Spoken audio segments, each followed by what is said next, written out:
This episode is sponsored by Xcel Energy. Xcel Energy is dedicated to providing 100% carbon-free energy by 2050, but they can't do it alone. They need your help. Join Xcel Energy and you'll find a purpose-driven career, solid job security, and challenging work. Xcel Energy knows the value your military service brings to the workplace. It's an exciting time to be in the energy industry. Whether you're on active duty, transitioning, or already embarking on your civilian career, learn about the opportunities with one of America's leading utilities, Xcel Energy, at xcelenergy.com/military. Welcome back to Beyond the Uniform. I'm Justin Asiri, and our goal is to help members of the military community succeed in their post-service career. Today's episode number 327, Bob Garfield's Purple Project for Democracy. And I was at Arlington National Cemetery giving a tour to a foreign visitor not long ago. And, okay, I'm going to get a little choked up. I'm sorry. But, you know, after we toured this orchard of white marble and you know, saw the names of the dead that represented, once again, every corner of American society. And what they had in common was the values. And they are everlasting and they are immutable. And we've kind of forgotten about them. We have literally, as a society, take freedom for granted. We mouth it a lot. No matter what your political affiliation, I'm guessing that you're pretty upset about our country's state of affairs. In this interview, I talk with Bob Garfield, who in addition to being one of the nation's foremost podcasters and writers, is also a co-founder for Purple Project for Democracy. Purple Project for Democracy is a nonpartisan coalition campaign and movement. They span the breadth of American society to rediscover and recommit to our democratic values. If you like this interview, be sure to check out episode number 70, Emily Cherniak, How New Politics is Helping Veterans of Both Parties Run for Office. I didn't have time to read Bob's bio prior to our interview, so here it is. Bob Garfield is co-host of Public Radio's weekly Peabody Award-winning On the Media. He is also the founding co-host of Slate's podcast on language, Lexicon Valley, and Amazon channel's The Genius Dialogues. He is the founder of the Media Future Summit, and on weekends is on a sporadic national tour with his one-man show, Ruggedly Jewish. A heroic multi-mediocrity, Bob has been a columnist or contributing editor for the Washington Post magazine, The Guardian, Advertising Age, Civilization, and the op-ed page of USA Today. He has also written for the New York Times, Playboy, Atlantic, Sports Illustrated, Wired, and the Mianchi Shimbun, and been employed variously by ABC, CBS, CNBC, and the defunct FNN as an on-air analyst. As a lecturer and panelist, he has appeared in 37 countries on 6 continents. He wrote a shitty episode of a short-lived NBC sitcom, Sweet Surrender, and co-wrote a song recorded by Willie Nelson, which is a long story. He is a 5-time New York Times worst-selling author. His sixth book, American Manifesto, will be published in early 2020. As always, at beyondtheuniform.org, you'll find show notes with links to everything we discuss. And with that, let's dive in to my conversation with Bob Garfield. Dive.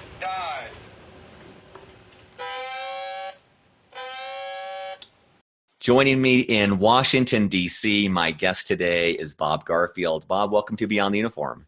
Thank you, Justin. Pleasure to be here. And I just wanted to catch what you were just saying. So we are catching you on the verge of a 2.5-day weekend extravaganza of recording your next audiobook, which I imagine is this is a warm-up exercise for your voice. What's the book and what's it about?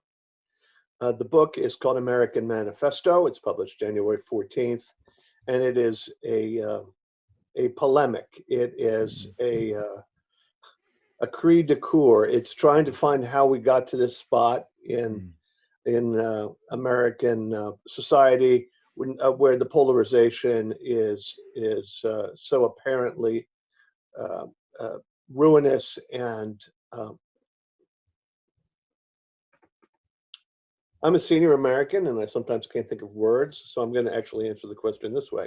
Well, it's called American Manifesto. It is published on January 14th.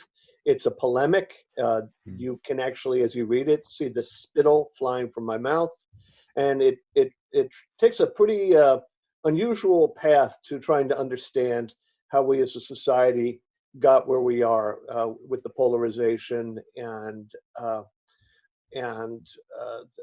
an extraordinary willingness of, and we'll talk about this more, among Americans, especially young Americans, to give up on democracy itself.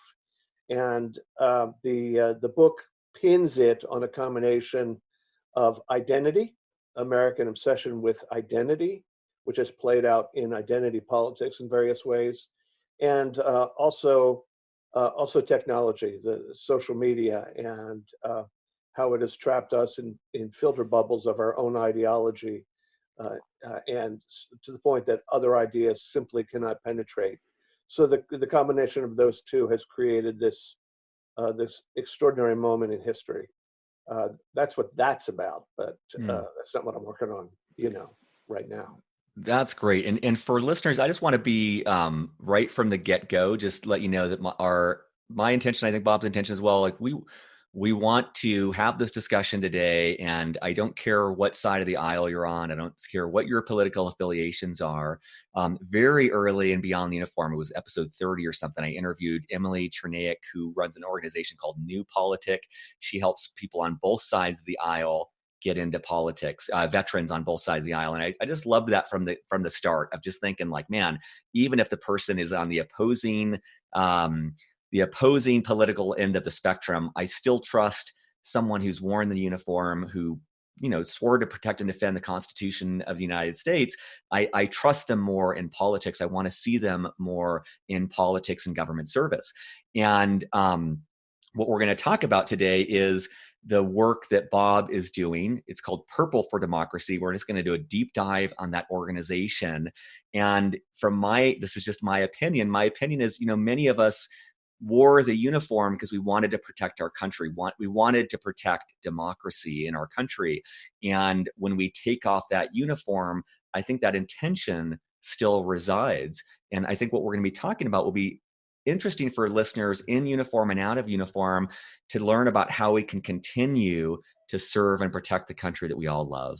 And so, Bob, maybe to start off, could you share a little bit more about the origin story of Purple for Democracy? Sure. The origin story was based on another project that I was involved in called the Media Future Summit. And that was an attempt over 4 or 5 years in partnership with the University of Pennsylvania to try to locate sustainable, ethical revenue streams and business models for the media sector, which is in a spiraling vortex of ruin. The very Facebook and Google, which we'll be discussing later as culprits in our current circumstances, have also destroyed the advertising model that supported media for more than 300 years. And as a consequence, journalism, which we depend on, the constitutionally guaranteed fourth estate, which we depend on, is on the brink of death. I mean, there's no other way to put it. And its resources have been diminished by more than half. Newspapers closing, magazines closing faster, no one covering the state house or the school board, city council, the zoning hearing board. We in the media simply cannot perform the function that we are designed to do. We cover national politics just fine. I mean, you can't avoid that stuff. But as to the rest of media, there is very much a news desert taking over the country, where there is no coverage of our local government and its other institutions. So that was the project. And I got to know a guy named Jerry Wind, Professor Yoram Wind, a professor of marketing at Wharton, who was my partner in this thing. And Jerry, a lifelong Republican, was wringing his hands about the polarization and a set of data points, which he became acquainted with, that showed that 30% of the American public is willing to try something beyond democracy, including, Justin, authoritarianism and army rule. Army rule. And so on the presumption that that's the wrong path, that we shouldn't be throwing out the democracy baby with the political chaos bathwater, he asked that I have a call with him and another colleague, Rebecca Winthrop, who was an education specialist at the Brookings Institution, a think tank here in Washington, to see what, if anything, we can do about it. Mm-hmm. And that was 19 months ago. And what came out of that phone call was something we call the Purple Project for Democracy.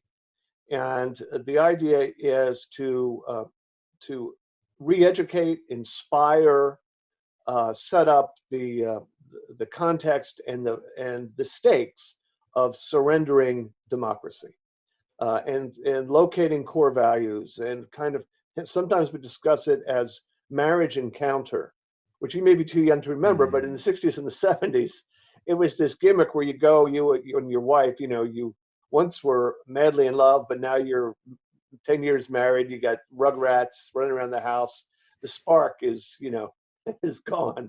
So you go to a resort and say in some, cold conference room for the weekend, making goo-goo eyes at one another and holding hands and trying to remember, how you became a couple to begin with. And I think our democracy needs a little bit of marriage encounter, because there are shared values that transcend any let's say, transitory political disagreement. And so that's what Purple is about, to remind people how we got here and why we love American freedom. And not to whitewash the sins and failures of American democracy. There's a whole mess of them. But to say that, whatever you think about this country, it is a hell of a lot better than North Korea and Russia and Myanmar and Venezuela and Nicaragua and Bolivia and Turkey and Ukraine and Poland and Hungary and Turkey and Philippines and the Republic of Congo. And I could go on and on and on, where nobody there can take for granted the political and personal freedoms nobody is granted the political and personal freedoms that we have here. So that's the idea. And the second phase of this thing, which will commence later, is to create a platform where people can, kind of like Tinder for democracy, where you can hook up with opportunities to be a part of your community,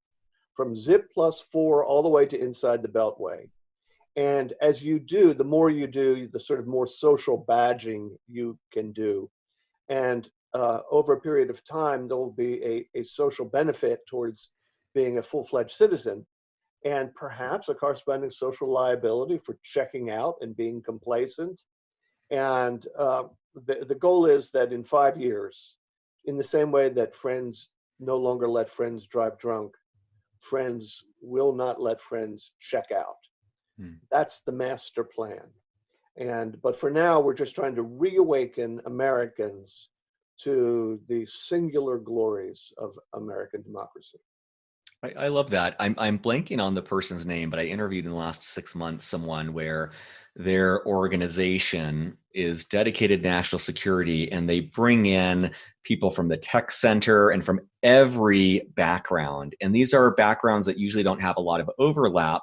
But the premise that's been succeeding is the discussion by multiple vantage points leads to a better outcome than any one of them in isolation. And the contrasting of the tension really between opposing viewpoints led them to come up with the superior solution for technology. And for those of you who have listened to the Saturday episodes of Beyond the Uniform, we talk a lot about discomfort and the value of being able to tolerate discomfort. And one thing I just wanted to surface, Bob, is I have political ideals and political views very opposed to much of my family. and we don't even talk about it. Like I'm like somewhat close with my family, and we just, it's like such a sore spot that there's not even a dialogue there. And I'm just wondering, I know this is a little bit off script, but as I'm saying this, I'm like, I know that to engage in a dialogue would create discomfort and tension. And I know theoretically the value of that tension and discomfort. I know that I love these people. I respect them. I have deep ties to them. And so I know in theory, we can, if I can't have the discussion with them, I can't have the discussion with anyone. And I'm imagining, regardless of what side of the divide people are on, they feel somewhat the same, which is there isn't a dialogue. There's kind of either I talk about it with people who feel the exact same as me, or I change the topic as quickly as, I treat it as like a minefield. And I'm just curious if you have any thoughts on. That's because it's a Yeah, minefield, as we all yeah, it is. know. That's Yep. why, the truism, never talk religion or politics, because it's always going to end up in a fight. However, look where that has gotten us, right? Look where we are as a society following that truism.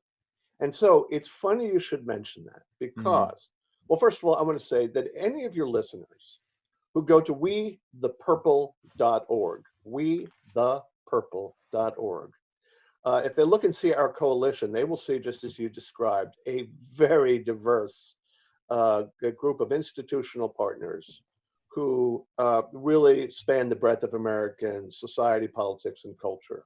This is not a politically inflected enterprise. In fact, all of the content partners who produce the content that we feature on our website, they have to swear, on the eyes of their children, that none of that content will be political, ideological, partisan, or even based on policy. It is all about reawakening our sense of shared purpose. So, we're on the same page there. But here's the thing: if you go to wethepurple.org, you will see our biggest initiative. Let's say it's a stunt, but it's more than a stunt. mm, It's called the Great Thanksgiving Taking. And what we are asking young people to do is to go to Thanksgiving dinner this year, not just to go to it and be marginalized the way young people always are. mm, They're not asked to speak. They're supposed to pipe down. They're often sitting at another table while the adults are in the main room squabbling with one another about politics.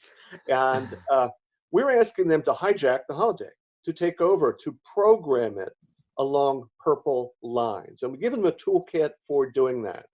And for turning a family Thanksgiving dinner, which, as you know, often mm, quickly reverts into some horrible family psychodrama, we're mm, asking them to devote some time to reflecting on our democracy. And we give them mechanisms for doing that. We give them a game, a charades game. We give them purple recipes. We encourage them to dress grandpa in purple, even though grandpa's not, in necessarily into dressing up along a theme. And most mm. importantly, we have a label that you can print out and put around a regular can of peas or whatever, called the can of democracy. And whoever holds that can, it's kind of like a tribal talking stick. Whoever holds the can, uh, as it's passed around the table, can reflect on democracy, on our society, what it means to them, what our future is, what our common ground is, what it really means to be an American.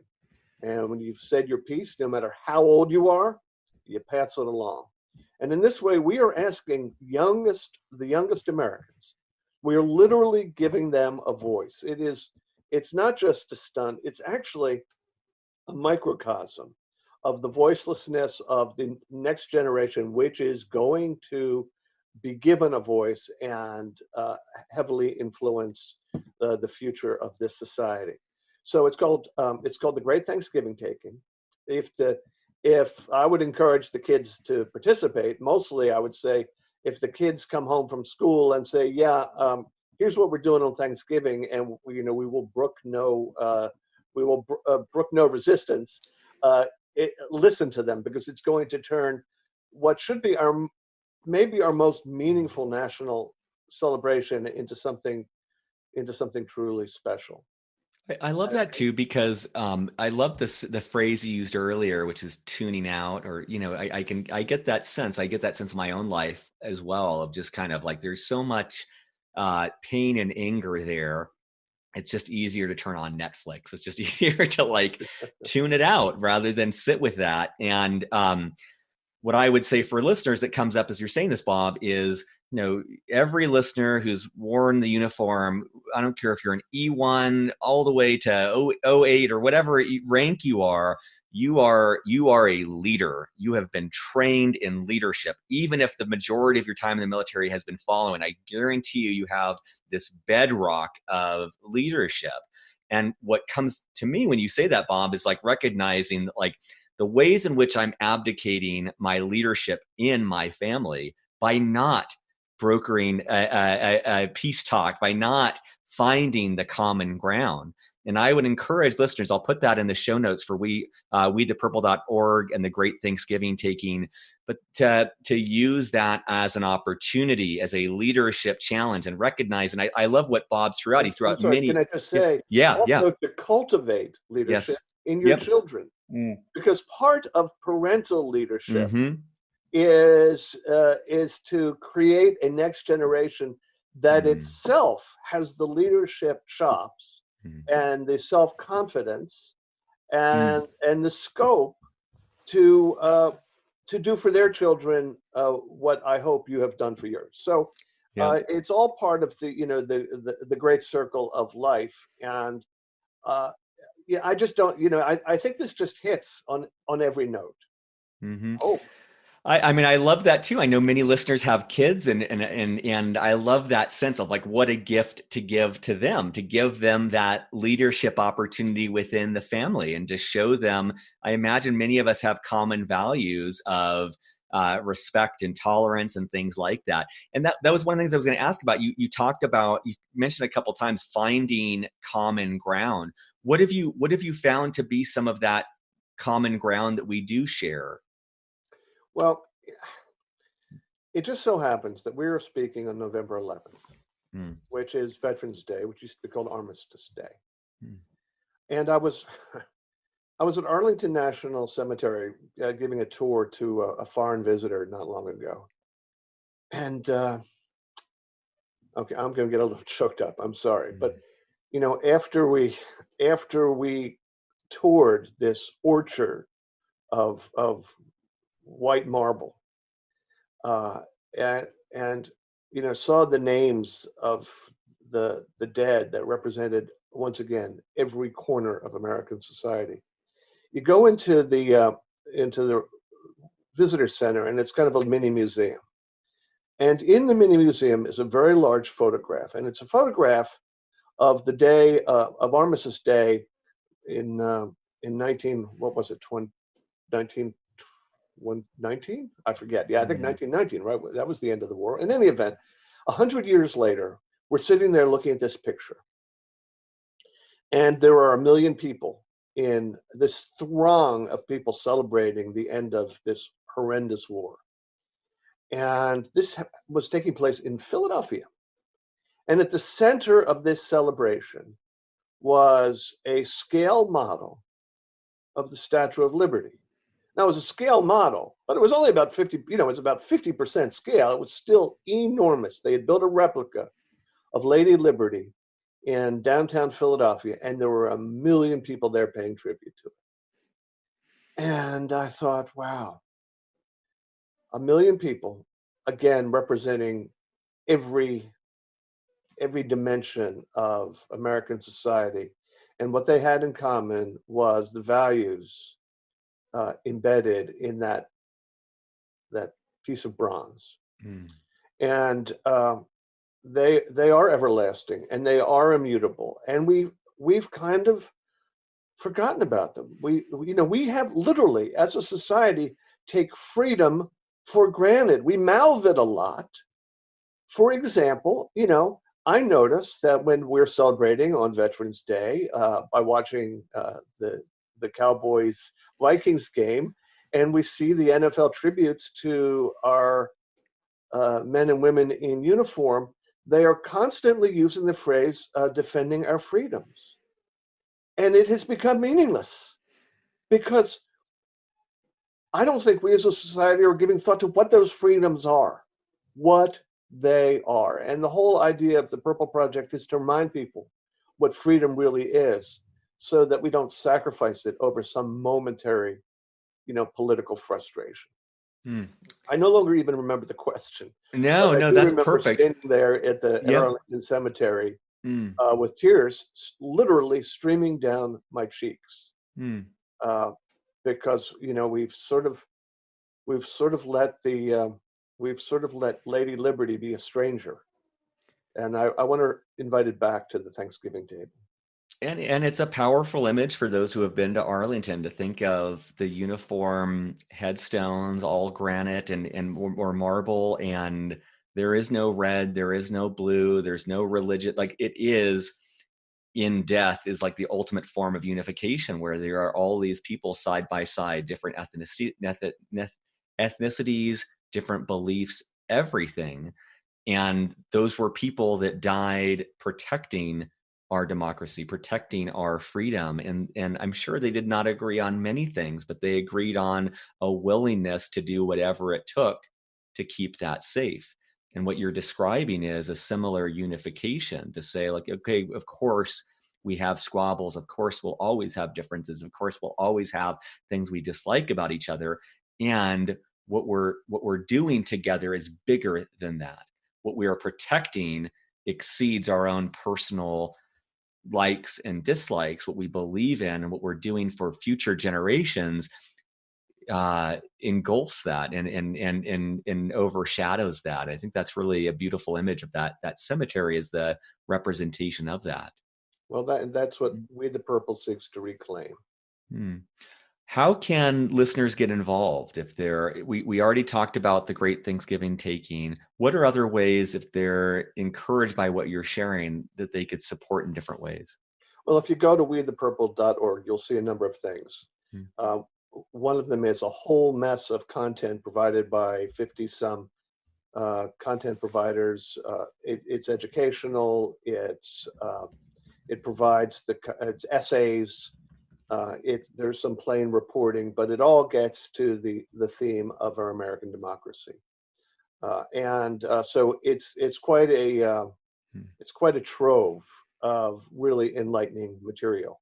Another thing you will see, and it is a 76. Get it? 76. Yeah, things you can do to participate in democracy right now.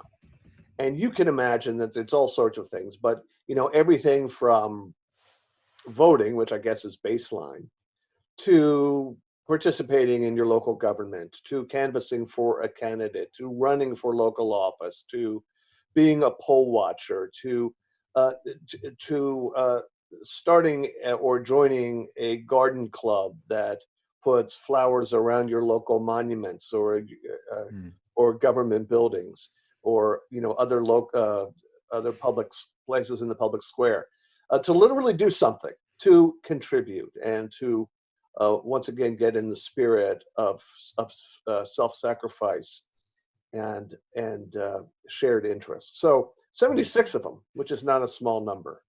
And this is kind of a down payment on what we will eventually do by creating a platform to connect with opportunities in your community on this geo-sensitive platform that knows where you live based on your IP address and kind of keeps track of your progress as an active citizen.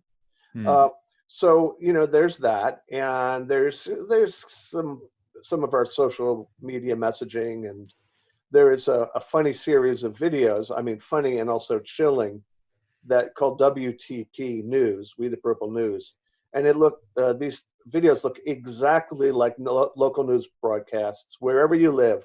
They look just like the local news, but they take place in a version of America that's not democratic, that is run by a tyrant named Most Generous Leader. And if you pay any attention at all, you'll see it's a lot different. Hmm. It looks exactly the same as today's America, but it sure isn't exactly the same. So there's a whole mess of stuff there. But the most important thing is how to participate, whether in this one day great Thanksgiving taking or in the longer term stuff on the list of 76 things you can do. You Yep. can also join. You can get our newsletter, follow our blog. You can donate money. Money is nice, but uh, you have to look for the donate button because it's not the main goal of this thing. We have gotten where we have on spit and baling wire. Hmm. It's not, it's not a money raising operation, and uh, you can. I think just a visit to the site will remind you that we're all in this together. What I love about the 76 things you can do to participate in democracy right now, I imagine most people can relate to this feeling I often have of hopelessness. And that sense of hopelessness makes me want to tune out and just give up. And the enormity of the challenge of reversing this momentum that has led us to bickering rather than building the best country we can together, that enormity makes me even more reluctant to take action. And so I love the thought of just having a list of even bite-sized actions, tiny things that, yes, they're not going to completely change things overnight. They're not going to end things immediately, but just reminding myself that every little piece makes a difference. Every little step does move things forward. And I love, it seems like the undercurrent of what you're doing, Bob, with Purple for Democracy is realizing that if we can get people, lots of different people, to take small actions as a starting point, those can build. Those can start to build understanding and a dialogue, and that can lead, start big movements, start small. So I love the tactical nature of those 76 reasons and just making it easy for people to take action. Well, you're exactly right, and I can prove it, Justin, because Mm. while we're in the midst of partisan gridlock on the national and maybe state house level, if you want to see where democracy works, all you have to do is go to the 98% of the rest of America, municipalities of which there are thousands and thousands and thousands, where by and large democracy works just fine. Mm. Citizens cooperating and participating on various levels, where you can fight City Hall, where your will be your desires and interests will be addressed, where your participation is necessary. And if you go around the country, from town hall to courthouse and so forth, you will see that everything is working fine. Now, obviously, there are places that are corrupt, where there's undue influence by certain, powerful interests, and where democracy is really dictated by a few powerful people. But that's the exception, not the rule.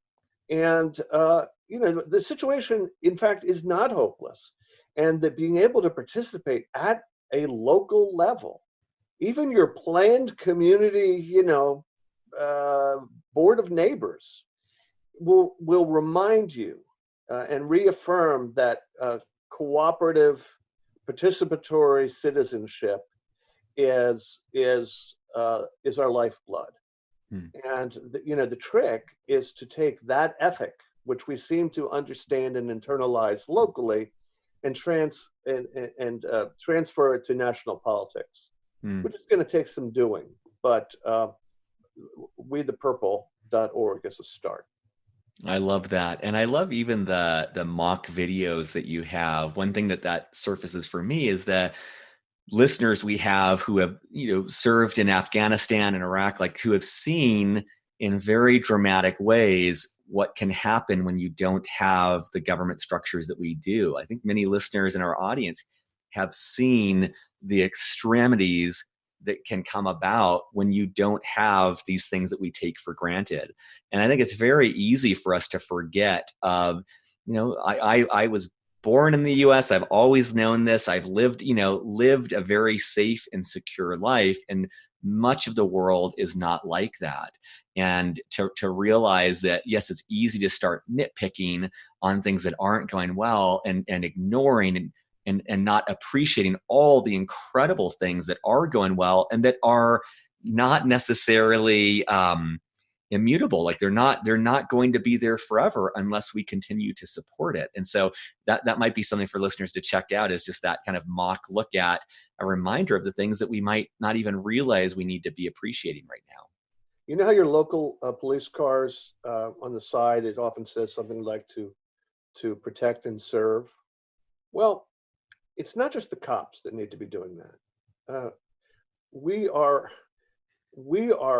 first responders are absolutely necessary, but this society doesn't work based only on first responders. It is the great everyone else. We also have to protect what has been granted us by the Constitution, and we have to serve, and we just can't outsource it to our men and women in uniform, whether in the military or whether in police departments around the country. And it's easy to do that because, we got people for that. We don't got people for that. In the end, it's us. I love that. One other thing, I know this is a little bit off script too, but when at the start, when you were talking about the media, it made me think back to 2000, so nearly 20 years ago, when I was at the Naval Academy. We had a training, and it was on hazing. Whoa! You were at the Naval Academy? Yeah. Yep. Oh my gosh! I knew you were a nice guy. I didn't know you were smart. I don't usually exude that. I kind of keep it hidden.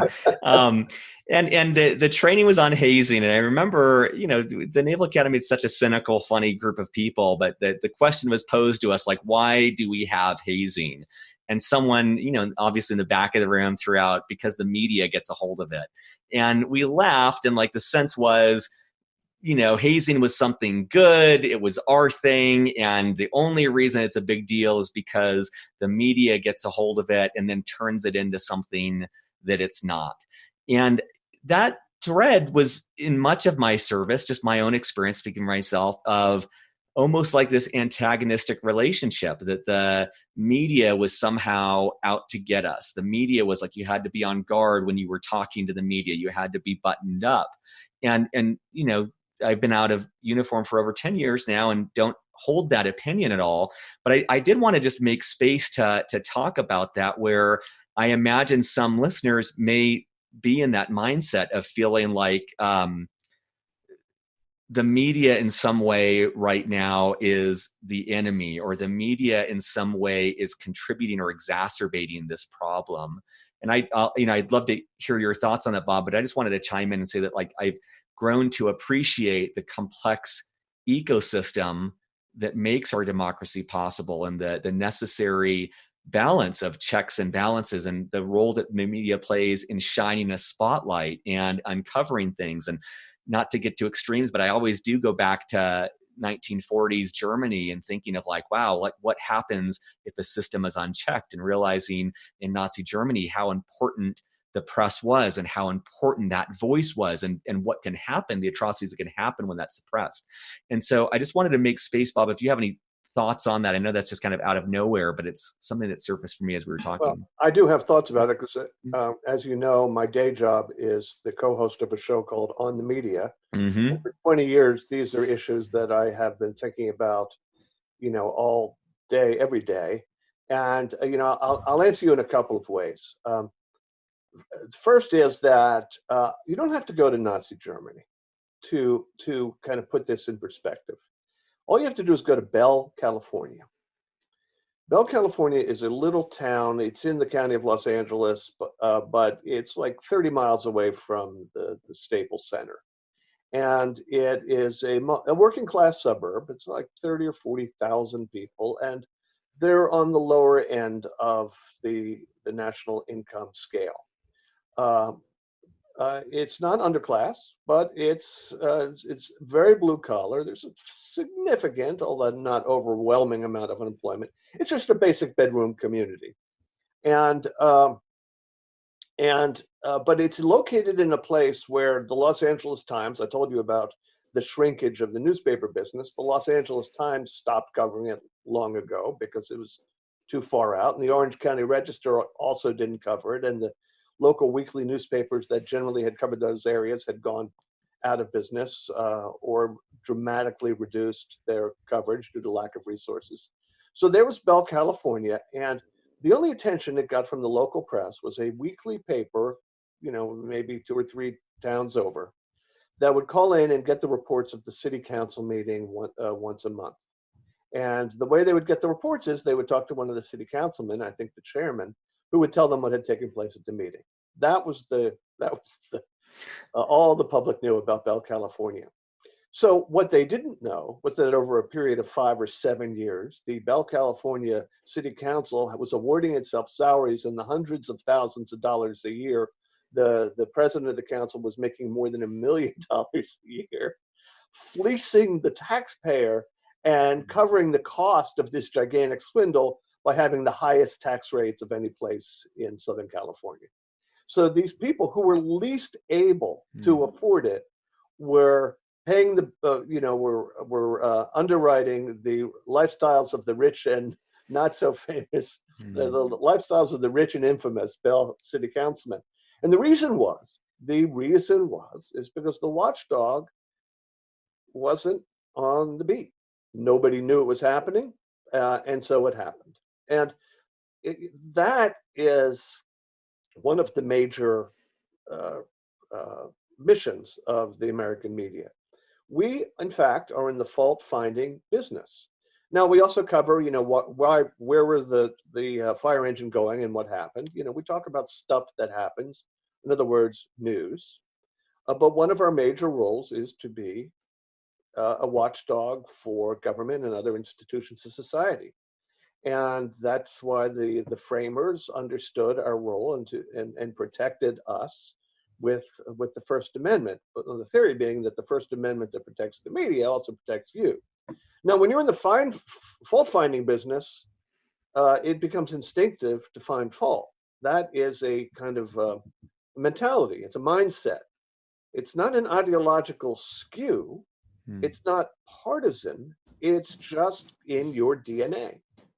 And the problem is when you are involved in something that is a fault, and someone calls you out for it, you begin to attribute other factors to the situation. Oh, well, they're just this, or they're just that. They're just selling newspapers. They're under the thumb of George Soros or the Koch brothers. They're blah, blah, blah. No, they're usually just looking for good, meaty stories about things that should raise your eyebrows. Now, the media are also a fast-moving institution, and sometimes we screw up. But one good thing about us is that when we do screw up, we take accountability for it, and we run corrections, and we correct the record, and so forth. As to hazing, I'm not going to weigh in because I don't know much about hazing. I do know that when you find fault with it, you are criticizing years, decades, sometimes centuries of tradition. And at an institution like the Naval Academy, tradition is very, very important. But at some point, it becomes worthwhile to ask the question: Is the tradition worth the consequences? And I'm not familiar with the particulars, but it's a pretty good example of how, when the press does its job, the hard feelings can follow immediately. What happened with hazing at the Naval Academy? Was it? Oh, it was, I think this was particularly just a required training. It was less for me about hazing when I was remembering it, and more just the thought of that something is made bad because it was tainted by someone outside of us. And in this case, it was the media. And I think that just for me, I think that can be a dangerous path of kind of like a insular group, that any sort of outside spotlight, any sort of outside scrutiny is looked down upon. And I certainly, when I was in the Naval Academy, I definitely identified with that. And I saw friends get in trouble for things, and I developed the story. And, as I've gotten older, I think I've shifted my thinking on that to realize, just like I was very jaded about all the procedures we had on submarines, and I realized, it can feel very robotic. And you also realize that those procedures are usually in place because there was some sort of catastrophic failure that was associated with equipment or loss of life, and the procedures, while they slowed things down, on the whole, they led to a safer environment for everyone. I feel very similarly with external scrutiny from the media or whatever else it is, that yes, of course, there's pain points and there's friction. And if we take the 10,000 foot view instead of the man on the ground position, like, there is a purpose here. And again, it's by no means perfect, but it is the evolutionary step towards us growing as a species, growing as a country, and developing into the best country we can possibly be. Well, I would say this as a general principle: if you were concerned about scrutiny from the outside, whether it be from the media or from the judge advocate general, or from some do-gooder organization, or dissident shareholders, or whatever it is, if you're worried about the scrutiny, think about that. Yeah. Why are you worried? Because if you can stand up to the scrutiny, if whatever it is that is generating the scrutiny is defensible and just fine, well, I guess you got nothing to worry about. Mm-hmm. I love that. Actually, we both know that sometimes you have something to worry about, because sometimes outsiders literally don't understand. They make assumptions. Mm-hmm. They impute one set of values onto you that aren't necessarily your shared values. But nonetheless, I say, as a general rule, if you're worried about other people looking at what you're up to, give some hard thought as to what you're up to. I love it. One other thing that I really appreciate about the work you're doing with Purple for Democracy, I recently did an interview with Jason Jackson, who works in government service in Nebraska. I've done a couple episodes with politicians, and I think that's God, I'm sorry, Justin. Yeah. Did I say Judge Adjutant General? No, you said. I think you said advocate. Judge Advocate. No, I think you're good. I think you're good. Oh, okay. Yeah.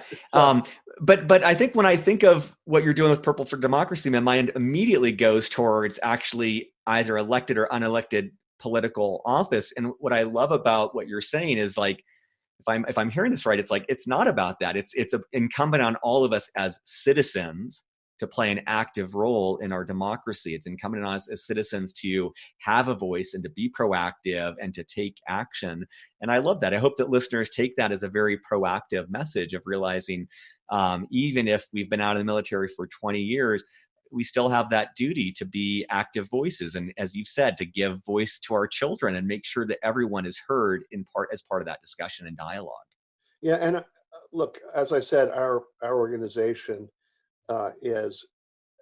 it covers the breadth of society, right?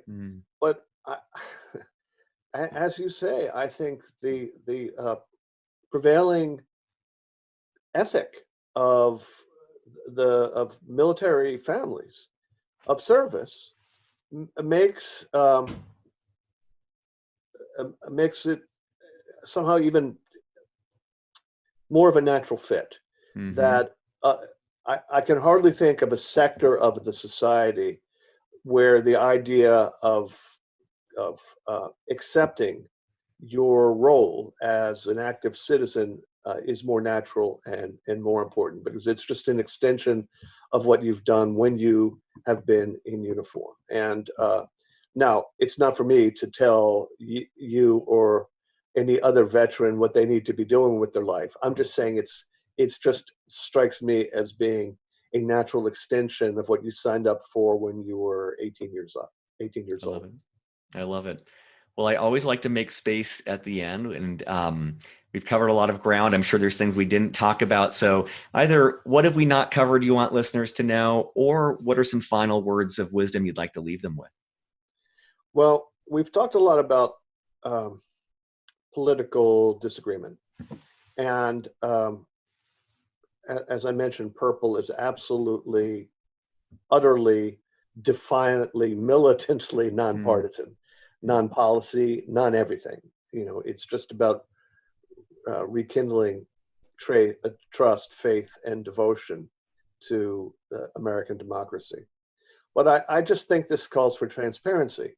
It's true that our coalition covers the whole waterfront. I myself am just about as ultra liberal as you can get.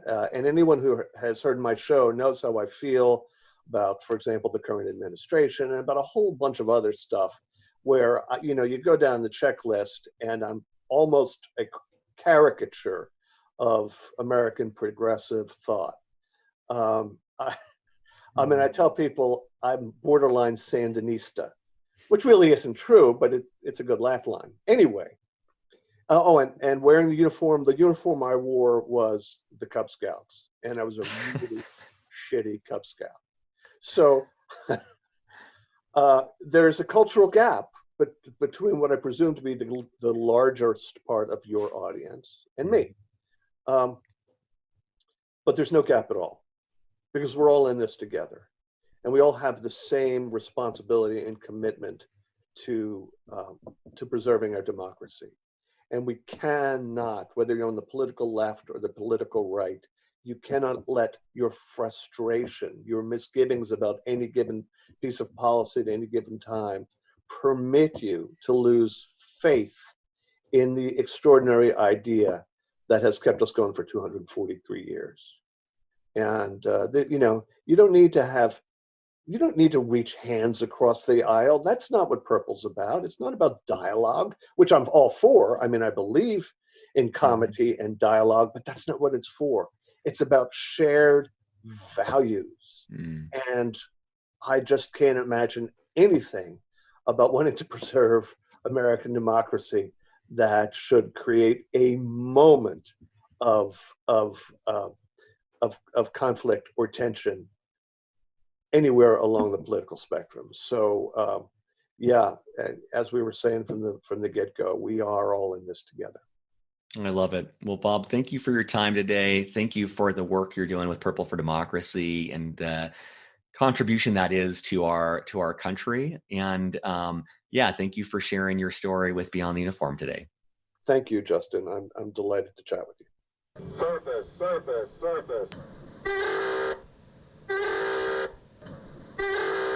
Thank you so much for listening. I hope you enjoyed this episode. Quick couple admin points. We release brand new episodes every single Monday and Thursday. Those are usually recorded about a month or so before they go live. Every Monday and Thursday, we have an interview, usually almost always with a military veteran about their civilian career. More and more, we're starting to add in experts who may not be veterans, but may have some expertise that will help the military veteran community. Saturdays, I typically post more of a behind the scenes episode, which is a free form format. I try to use what I'm calling a mullet format. And by that, I mean business up front, party in the back, talking through admin points, professional topics related to the podcast. It might be a conversation I had that week. It might have been an interview I had that week, but just trying to share things that are top of mind that may help you in more of a free form, straight from the heart format. And then the party in the back is the personal side of things, just kind of more free flowing thoughts on life, on improving oneself, just kind of whatever's going on in life, and trying to be authentic and honest about those things as well. Special thanks. We have an all volunteer army of people behind Beyond the Uniform making this possible. We do this on our lunch breaks, on our evenings, on our weekends, because we love the military community. We want to give back. We want to make a difference. We want that as part of the purpose in our life that we valued in the military. So special thanks to Steve Bain. Steve does pretty much everything. He helps secure guests. He does our newsletter. He keeps the reels rolling and keeps me sane. Kathleen Dillon, the first person to join our team. She writes text transcripts of every single episode. It's wild. She keeps up with 2 of these a week despite a demanding career and education right now. But those transcripts help us get more SEO value, helps her audience more. Andrew Woolridge is our data guru. He helps us understand the numbers, which is the easiest way for us to figure out how we can better support you, and adds kind of the data oversight for that. Rick Healy does all of our social media. He is gaining more and more of an audience for us by getting our videos, getting our podcasts out on social channels. The best way to stay in contact with us is if you go to beyondtheuniform.org. There is a newsletter. You'll have a little pop-up that comes up. You can put your email in. We email twice per month. We try to be respectful, but it is a great way to get appraised of upcoming events, upcoming interviews, promos where companies are giving discounts to Beyond the Uniform listeners, and more. This does cost money to put on. We are committed to not charging veterans directly, and the way that we kind of offset costs is through corporate sponsors. So if you know of a company that would like to get in front of a military audience and their families, that's one way that we can both add value to our members, but also offset the costs of Beyond the Uniform and give us a little bit of budget to start expanding what we're doing. So that's the best way you can help us. If that's not something that you can do, a positive review on iTunes is greatly appreciated. Have a wonderful week. We will be back Monday, Thursday, and Saturday with more interviews. And keep up the listening. Take care.